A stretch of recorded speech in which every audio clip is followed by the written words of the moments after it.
තිරුවන් සරණයි. අද අපි කතා කරන්නට බලාපොරොත්තු වෙන්නේ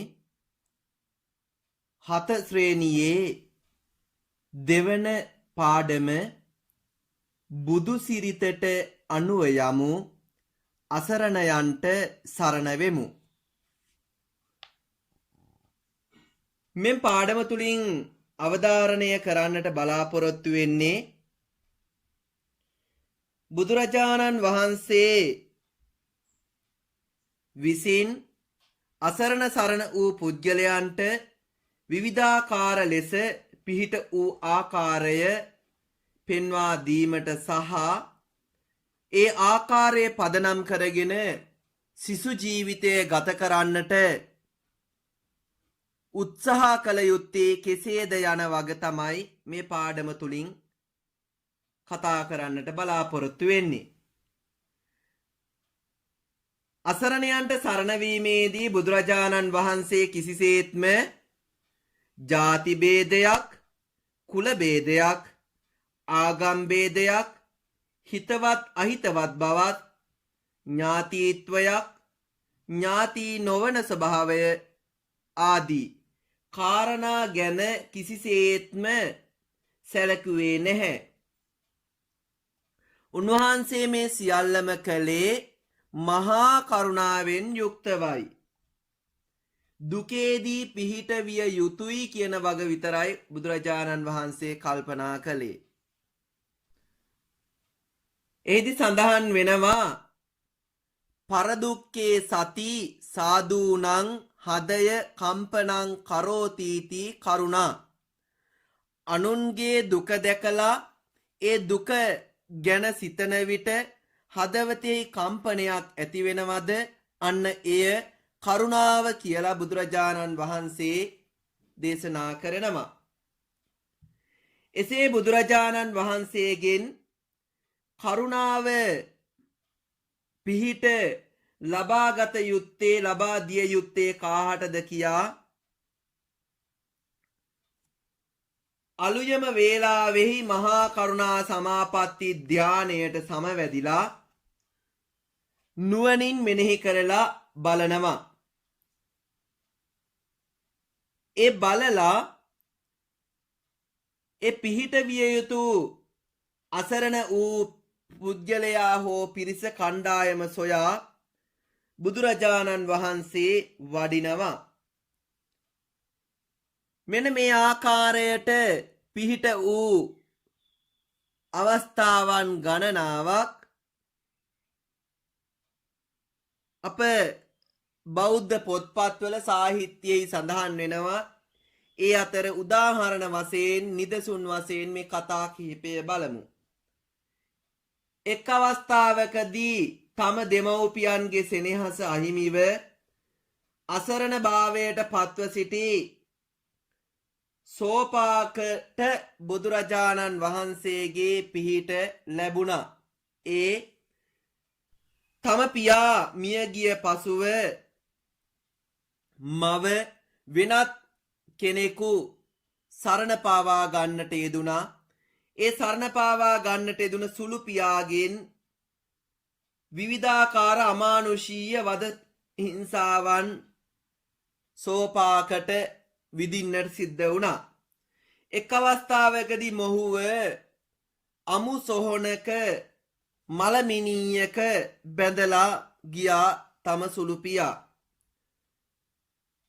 බුදුරජාණන් වහන්සේ මෙය දැකලා අමු සොහොනේ වේදනා බරිතව සිටින සෝපාක ළඟට ගිහිල්ලා ඒ සෝපාකව ඉන් මුදවගෙන පැවිදි බව ලබලා දුන්නා. රහත් බව ආධ්‍යාත්මික සුවය විඳ ගැනීමට මඟ පාදලා දුන්නා. ඒ වගේම තවත් නිදසුනක් බැලුවොත් දරුවන්ගේ පිහිට උපකාරීව නොමැතිව සවැත් නුවර විසූ සිව් දරු පියෙකු පිළිබඳ කතාව. තමා සතු සියලුම වත්කම් ධන සම්පත් දරුවන්ට සමසේ බෙදා වෙන් කරලා දුන්න මේ පියා දරුවන්ට එකම ආකාරයට සලකන්නට යෙදුණා. එහෙත් මේ වයසට ගිය පියාව සෑම දරුවෙක්ම නිවසෙන් එළවන්නට යෙදුණා. එක් දවසක් බුදුරජාණන් වහන්සේ මේ දරුවන් එකතු වන නගරයේ විශේෂ උත්සවයක් තිබූ ස්ථානයකට ගොස් මේ කෙලෙහි ගුණ නොදත් දරුවන්ගේ අකාරුණික භාවය මතු කෙරෙන ගාථා කිහිපයක්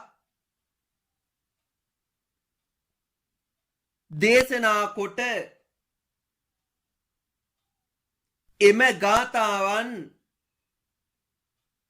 කටපාඩම් කිරීමට අසරණ වූ පියාට උපදෙස් ලබා දුන්නා.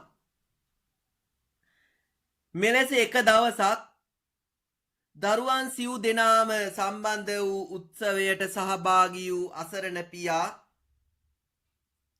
එම ගාථා ප්‍රකාශ කළ අතර දරුවන්ට මෙය දරාගත නොහැකි වුණා. රැස්ව සිටින ජනතාවද කෙලෙහි ගුණ නොදත් දරුවන්ට පීඩාගෙන දුන්නා. ඊට පස්සේ මෙන්න මේ අසරණ වූ පියාගෙන් සියලුම දරුවෝ සමාව අයද සිටියා.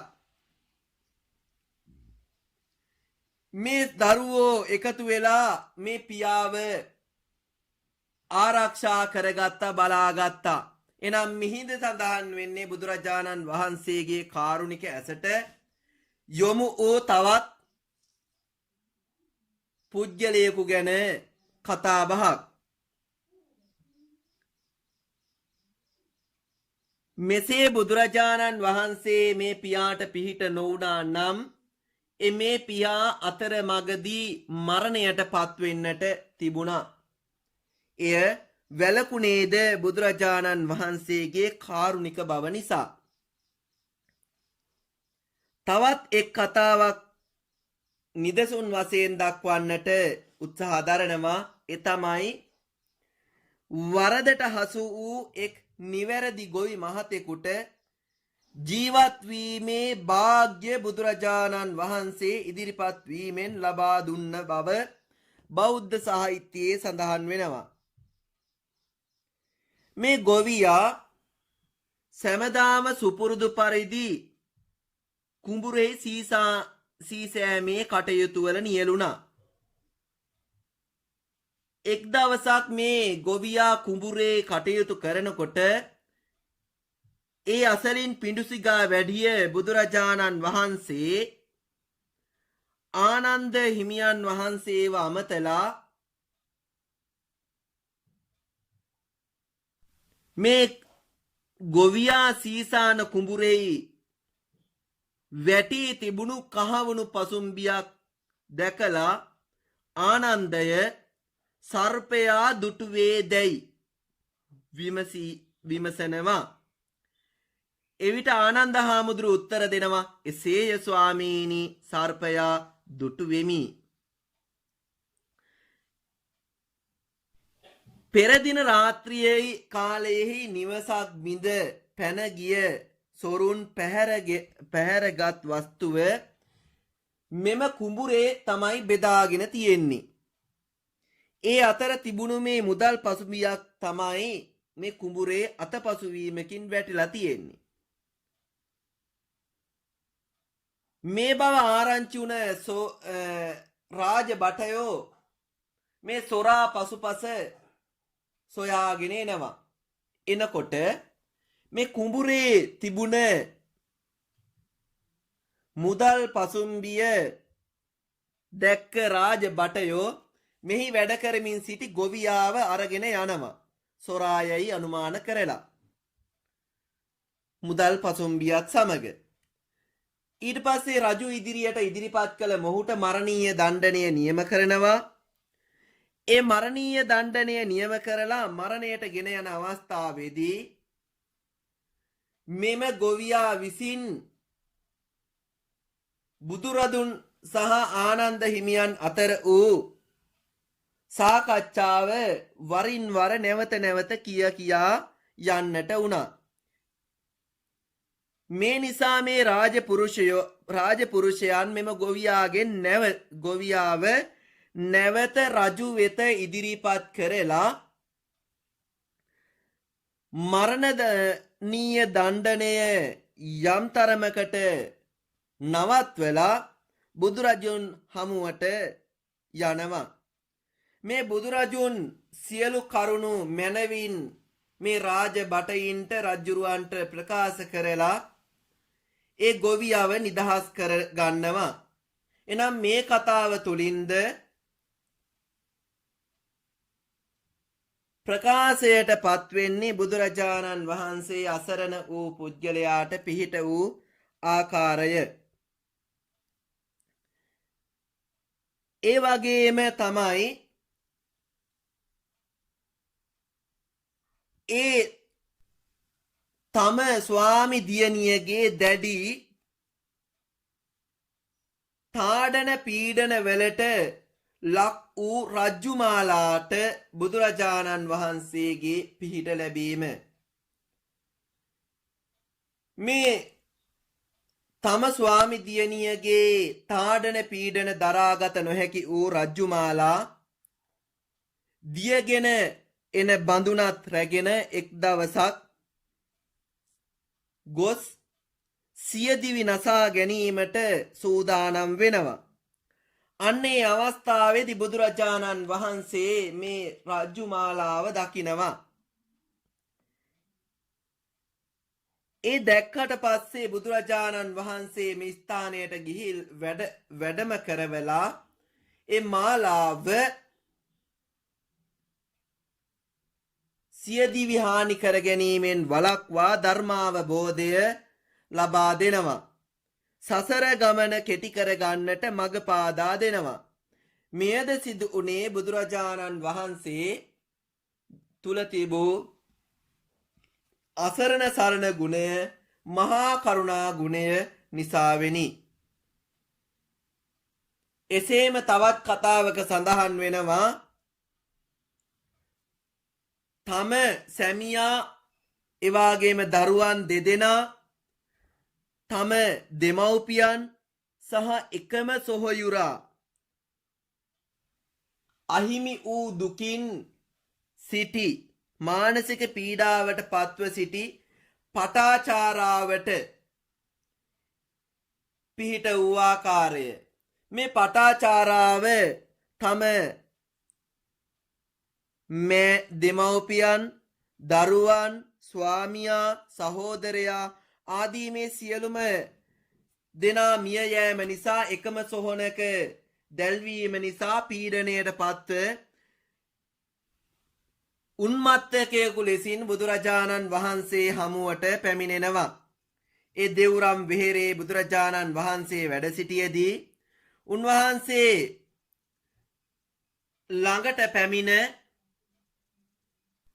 ඒ උම්මත්තක භාවයෙන් අඩා වැටෙනකොට බුදුරජාණන් වහන්සේ ඇයට දම් දෙසා ඇයව පැවදි බවට පත්කොට රහත් භාවයට පත්වීමට මඟ පාදා දුන්නා. එසේම තමාට සිටි එකම දරුවා වියෝවීමෙන් ඒ වියෝ දුක දරාගත නොහැකිව සිටි කිසා ගෝතමියට බුදුරජාණන් වහන්සේ කරුණා දැල දමා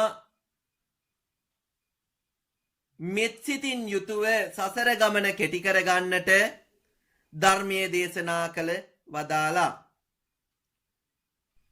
ඒකම තමයි බුදුරජාණන් වහන්සේ මිනිසුන්ට පමණක් නොව තිරිසන් ගත සතුන්ටත් පිහිට උපකාරී වූ අවස්ථා බොහෝ සෙයින් දැක්වෙනවා. ඒ අතර ඒ භද්‍රවතිකා ඇතින්න වයසට ගිය මේ ඇතින්නට රටේ රජ්ජුරුවන්ගේ මංගල හස්තියා මේ හස්තියා වයසට ගිය නිසා මොහුට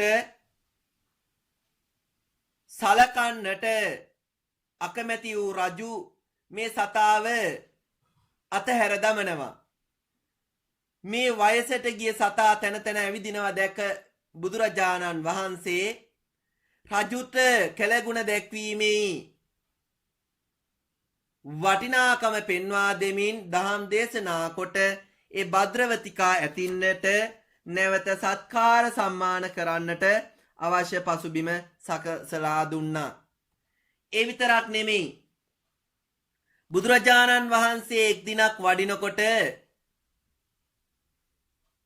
කුඩා ළමුන් පිරිසක් ගැරඬියෙකු අල්ලාගෙන මේ ගැරඬියාට තලනවා දකිනවා, පෙළනවා දකිනවා. බුදුරජාණන් වහන්සේ මේ දරුවන්ගෙන් අහනවා, ඔබට යම් කෙනෙක් ගහනවට ඔබ කැමතිද? මේ ආකාරයට පීඩා දෙනවට ඔබ කැමතිද? නැත ස්වාමීනි.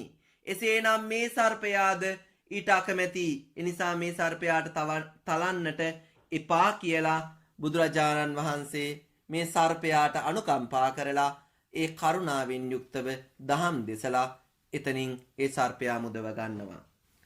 ඒ පමණක් නෙවෙයි. අසරණ භාවයට පත්ව සිටි භික්ෂූන් වහන්සේලාටත් බුදුරජාණන් වහන්සේ උදව් උපකාර කරන්නට යෙදුණා.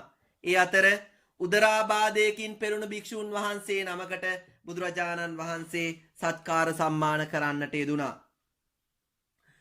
ඒ උදරාබාධයකින් පෙළුණු ස්වාමීන් වහන්සේට කිසිවෙකුත් උදව් උපකාර කරන්නට මුල් වුණේ නැහැ. එනිසා බුදුරජාණන් වහන්සේ ඒ ස්වාමීන් වහන්සේට සත්කාර සම්මාන විධි පවත්වන්නට යෙදුණා. ඔබට මවෙක් නැත, පියෙක් නැත ආදී වශයෙන් බුදුරජාණන් වහන්සේ දහම් දේශනා කරමින් භික්ෂූන් වහන්සේලාට කළ ගුණ සැලකීමේ අගය පෙන්වා දෙන්නට යෙදුණා. ඒකම තමයි පූතිගත්ත තිස්ස තෙරුන් වහන්සේ ශරීරයේ බිබිලි දමා සැරව බිබිලි නිසා ඊටාම දුර්ගන්ධයක් හමමින් සිටිය පූතිගත්ත තිස්ස හාමුදුරුවෝ මේ ආනන්ද හාමුදුරුවන් වහන්සේ සමග වැඩම කොට බුදුරජාණන් වහන්සේගේ දෑතින්ම පූතිගත්ත තිස්ස හාමුදුරුවන්ව නහවා පිරිසිදු කොට සතපවා සනසවා අලුත් සිවුරු පොරවා දහම් දෙසා උන්වහන්සේ රහත් ඵලයට පත් කරන්නට යෙදුණා. එවාගේම තමයි ඒ උදරාබාධයකින් පෙළුණු භික්ෂූන් වහන්සේට බුදුරජාණන් වහන්සේ සත්කාර සම්මාන කරනවා. සත්කාර සම්මාන කරලා භික්ෂූන් වහන්සේලාට අනුදැන වදාරනවා, යෝ භික්ඛවේ මං උපට්ඨහෙය්‍ය සෝ ගිලානං උපට්ඨහෙය්‍ය. යම් භික්ෂූන් වහන්සේ නමක් මාගේ වචනය පිළිපැදීමෙන් මට උපස්ථාන කරන්නේද, හෙතෙම ගිලනාට උපස්ථාන කරන්නේය. බුදුන්ට උපස්ථාන කරන පුජ්‍යලයා ගිලනුන්ට උපස්ථාන කරන පුජ්‍යලයේ කියන වග බුදුරජාණන් වහන්සේ දේශනා කරන්නට යෙදුණා. මේ මහා වග්ගපාළියේ තමයි සඳහන් වෙන්නේ. මේ ගිලනුන්ට උපස්ථාන කරන පුජ්‍යලයා ආදර්ශමත් අයෙක් විය යුතු බව පැහැදිලි කරන බුදුරජාණන් වහන්සේ සැබෑ උපස්ථායකයෙකු සතු විය යුතු ලක්ෂණ 5ක් පෙන්වා දෙනවා. පළවෙනි කරුණ, රෝගියාට අවශ්‍ය බෙහෙත් පිළියෙල කර දීම කළ යුතුය. දෙවැනි කරුණ, රෝගියාට හිතකර අහිතකර ආහාර පාන දැන ඒවා ලබා දිය යුතුය. තුන්වන කරුණ, ලාභ අපේක්ෂාවෙන් තොරව කාරුණිකව රෝගියාට උවටැන් කළ යුතුය. හතරවෙනි කරුණ, රෝගියාගේ මල මුත්‍රා ආදිය කෙරෙහි පිළිකුල් නොකළ යුතුය. පස්වෙනි කරුණ, රෝගියාගේ සිත සැනසෙන පරිදි කතා කළ යුතුය යන කාරණාවන් රෝගී උපස්ථායකයෙකු සතුව තිබිය යුතු බව බුදුරජාණන් වහන්සේ පෙන්වා දී වදාරනවා. ඒ විතරක් නෙවෙයි, බුදුරජාණන් වහන්සේ මුගලන් මහරහතන් වහන්සේ ආදී වූ ස්වාමීන් වහන්සේලා රෝගී වෙලා සිටින සෑම අවස්ථාවකදීම උන්වහන්සේලාට උදව් උපකාර කරන්නට යෙදුණා. රෝගී වීම සියලු දෙනාටම පොදු වූ ධර්මතාවයක් බව බුදුරජාණන් වහන්සේ පෙන්වා දෙන්නට යෙදුණා. විවිධ වයස් මට්ටම් වල විවිධ රෝගාබාධ වලට ලක් වූ පුද්ගලයන් අපට දැක ගැනීමට හැකි වෙනවා. ඒ පුද්ගලයා තමා හමුවට පැමිණෙනකොට ඒ තැනැත්තා කෙරෙහි කරුණාවෙන් බලා තමාට කළ හැකි උපකාර සත්කාර සම්මාන විධි කිරීමට සිත්හි තබා ගත යුතුයි. සමහර අවස්ථාවන් වලදී අපේ මව්පියෝ, අපේ ගුරුවරු, අපේ සහෝදරයෝ, අපේ ඥාතීන්, අපේ යහළුවන්, අපේ අහිතවත් අය, ඒ වගේම පිටස්තර පුද්ගලයන් ආදී විවිධ තරාතිරම්වල විවිධ සම්බන්ධතා තියෙන අය අපට රෝගීන් වශයෙන් හමු වෙන්නට පුළුවන්. ඒ අවස්ථාවන් වලදී ඒ කුල මල ભેද කිසිවක් නොතකා අප නිරතුරුව ඔවුන්ට උදව් උපකාර කිරීමට පෙළඹිය යුතුයි. ඒ විතරක් නෙවෙයි, රෝගී වීම තුලින් පමණක් නොව වෙනත් ඕනෑම ආකාරයකින් ඕනෑම අය අසරණ වෙන්නට පුළුවන්කම තියෙනවා. ඒ හැම විටම පිහිට වීමට අප කටයුතු කළ යුතු වෙනවම තමයි. එය සැබෑ බෞද්ධයෙකුගේ සැබෑම ලක්ෂණයක්. මිනිසා ඇතුළු සියලුම සතුන්ට උදව් උපකාර කිරීම බෞද්ධයන් වන අපගේ යුතුයකමක් වෙනවා. එහිදී ආහාර පාන දීම, පිපාසයට දිය බිදක් ලබා දීම, එවාගේම තමයි විවේකයට නවාතැනක් ලබා දීම ආදී අවශ්‍ය වූ වෙනත් උදව් උපකාර කිරීමට අප පුරුදු වෙන්නට ඕනේ. එනිසා අපට තියෙන සැප සම්පත් අපි නිරතුරුවම ඒ සෙස් අසරණ වූ අනෙකුත් අය සමග බෙදා හදාගෙන භාවිතා කිරීමට, භුක්ති විඳීමට අප සූදානම් වෙන්න ඕනේ. එවිට අපි සැබෑ බෞද්ධ පුත්‍රයෙක්, බුද්ධ පුත්‍රයෙක්, බෞද්ධ ශ්‍රාවකයෙක් බවට පත් වෙනවා. එහිදී අපේ මුදල්, අපේ කාලය, අපේ ශ්‍රමය යෙදවීමට සිද්ධ වෙනවා.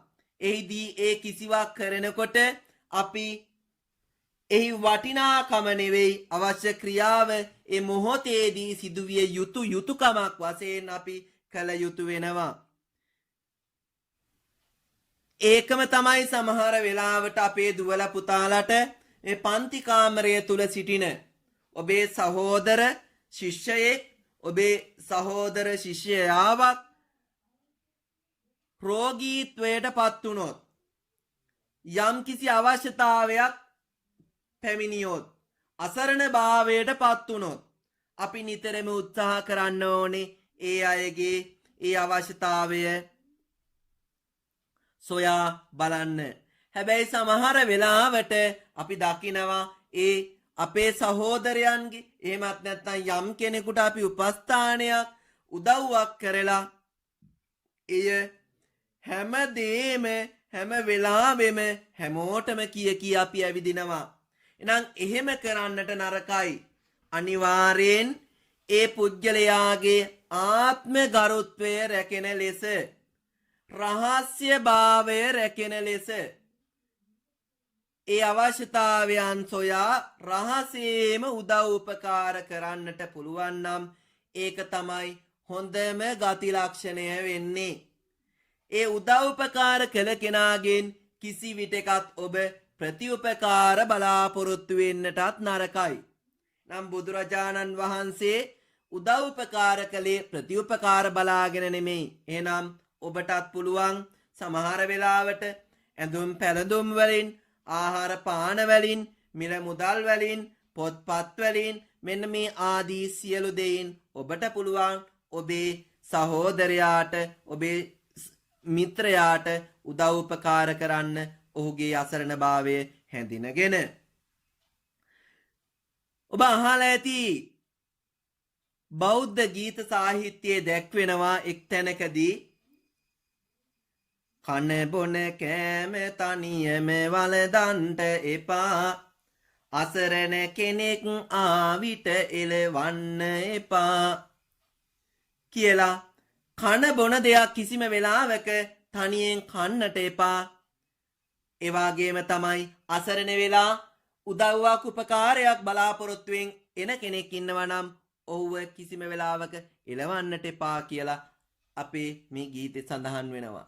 ඒකම ඔබ අහලා තියෙනවා දුන් දේ සුවඳයි කෑදේ ගඳයි කියලා. ඒ නිසා මතක තියාගන්න අසරණෙක් වුණා නම් ඒ අසරණයින්ට පිහිට වෙන්න කිසිම අවස්ථාවකදී වයස් ભેදයක්, කුල ભેදයක්, වර්ණ ಜಾති ભેදයක් සොයන්නට එපා. අවශ්‍යතාවය පමණක්ම සිතන්න.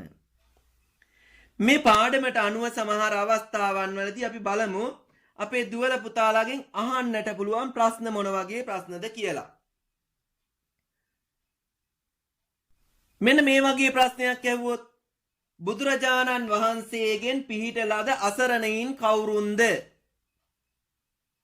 ඔන්න මේ පාඩමේ තියෙනවා කවුද මේ අසරණයින් කියලා. අසරණයින්ට පිහිටවීම සරණවීම ශ්‍රේෂ්ඨ ගුණයකි. උදාහරණ මගින් පැහැදිලි කරන්න.